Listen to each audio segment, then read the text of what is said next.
Well, this project under the crow is really about cleaning up the last project. I got all of the limbs off of the roof and the leaves and the dirt and whatever. But now I've made an even bigger mess back here behind the house. And I still needed to get all of the dirt and debris even below that away from the house so that I can find out where the moisture is coming in out and to see if there's anything I can do about it. I mean, the fact is the moisture's coming in from everywhere, but I still need to get all of this out of here. So I think what I'm going to do is I'm going to start by dragging out the limbs, cutting them up. I hope to dry them and maybe use them. Yeah, I mean, these look pretty good. I don't know if that's some type of oak or something. But I hope to cut these up and use them for the fireplace that we don't have. Or for wood for the pizza oven that we don't have.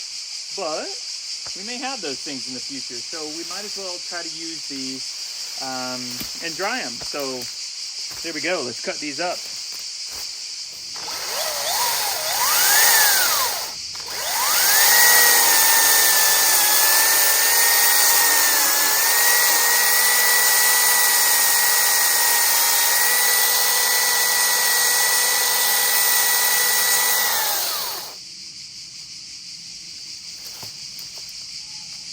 I forgot to put that down. Doesn't even help me if I don't put it down. Wow. Oh well. I had to take a break from that. Cutting sticks into smaller sticks just isn't very therapeutic for me today. So I wanted to show you all of the wild blackberries that are growing here. So the thorn bushes I've been battling and losing with are actually wild blackberry bushes. They've tore holes in every piece of clothing I have. They've ruined 2 pairs of shoes, but they do produce blackberries, and wow. They're great. They are tremendous. Okay, I did not get it finished yesterday. I did eat a lot of blackberries yesterday, which were awesome. But I got to get at this. So here we go. I guess I kind of forgot about the gutters. But wow. I mean, even before I pushed all that stuff off, I mean, these things have had so much dirt in them for years. I mean, that is some rich looking soil though. I mean, I don't think you want to plant anything in a gutter like this. Yeah, I'm pretty sure that's lead. A lot of the old gutters were lead. So no fruits and vegetables in there. Of course, people used to drink drinking water out of lead pipes. That's amazing to me, right? Oh well, I mean, we do a lot of crazy things. I mean, getting a house here, doing this, certainly would be considered crazy by a lot, including me. But it's actually a lot of fun. And we are very fortunate that we have this opportunity. So I don't ever want to complain. Well, yeah, I want to complain. I want to complain every day. But I don't ever want to be ungrateful for this wonderful opportunity to work on such a beautiful house in such an amazing setting.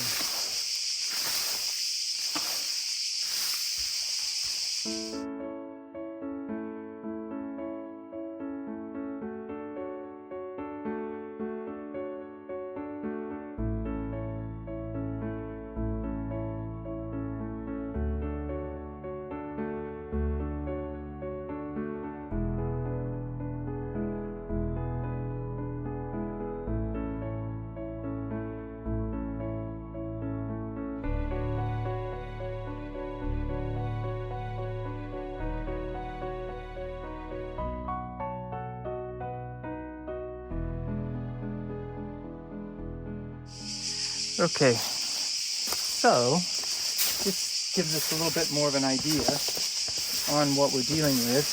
Originally, they sloped a kind of like a concrete, almost like a drainway away from the house. So this is at an angle going down this way back towards the mountain. And I guess the idea here was just to keep the water from flowing too high up on it. And this probably had some type of sealant on it as well. But over time, the amount of soil, rocks, everything, vegetation that has really been washed off this mountain has not only busted this all to pieces, because it's very thin, but it's also created a slope now going directly towards the house, because now all of the rocks and vegetation and soil have just piled up over the years. So what's going to have to happen is I've got to continue to kind of clean this area out, and I'm not going to be able to do it right away because it's still a lot.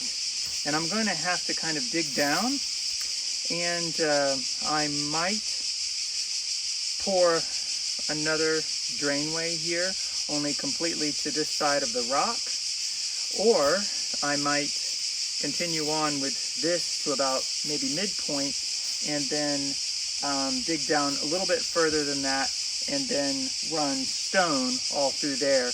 That's probably a better idea, almost like, I wouldn't call it a French drain, especially since we're in Italy, but it will act as somewhat of a drain. It won't just create this river, but it will allow the water to drain into the soil.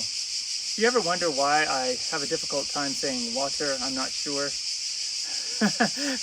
I always want to pronounce it with a D. It's not water, but that's the way I kind of got used to pronouncing it when I was younger. So I always have to fight myself to use the T. And unfortunately, when I do that, it sounds even stranger than if I just said water. It's a beautiful morning here under the crow. You can hear the cicadas. You always hear the cicadas. But last night I was talking about how I cannot pronounce the word water.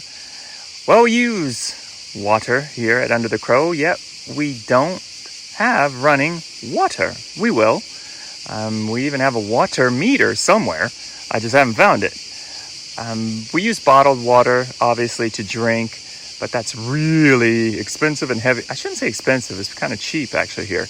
But it's difficult to get up the path. So for other purposes, for rinsing things and stuff like that, we use water that we've been getting out of the Waterfall. Soon I'm going to tap into the spring and we'll use that. But for right now, about 3 or 4 times a day, I take this 30-liter jug. It's only able to hold about 25 liters the way that I put it in from the Waterfall. But I thought I'd take you with me this morning as we go get some water from the Waterfall. Let's go.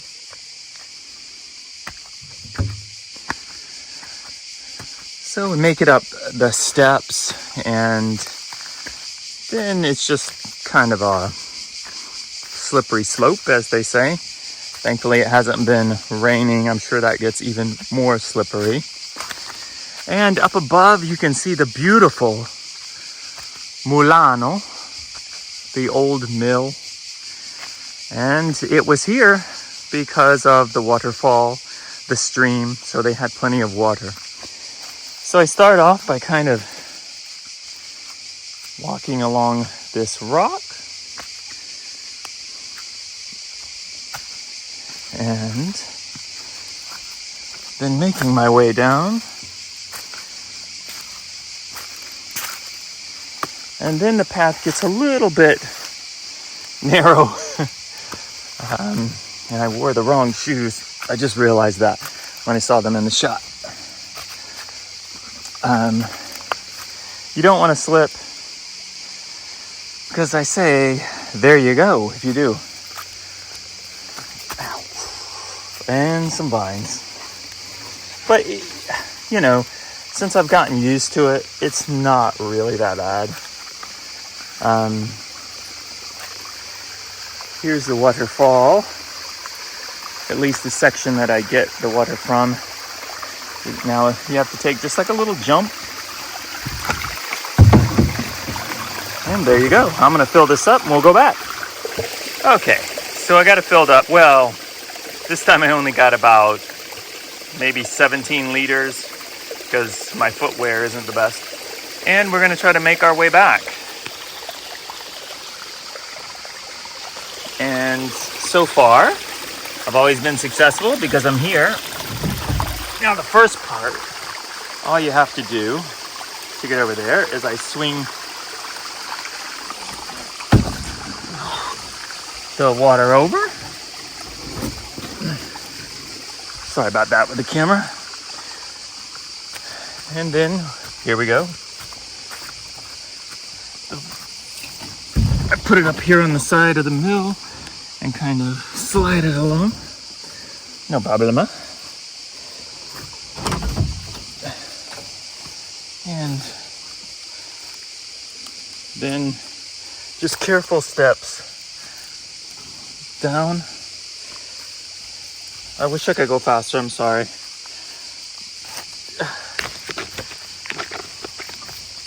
You can fast forward this part of the video. And then we start getting to the easier part. I mean, pretty easy. This rock is a little difficult, but not too bad. Now we're back to the slope and getting to this far side of the house. So like I say, I've only got about 3 more trips today to do that. But before I do, I'm gonna put on better shoes. And the only time that I really fell is right here on these steps. Don't know why. Well, I do. They were dirty. And there we go. Only a few hundred more feet to carry the water. Done. You know, it's not easy, but there's worse places to have to walk.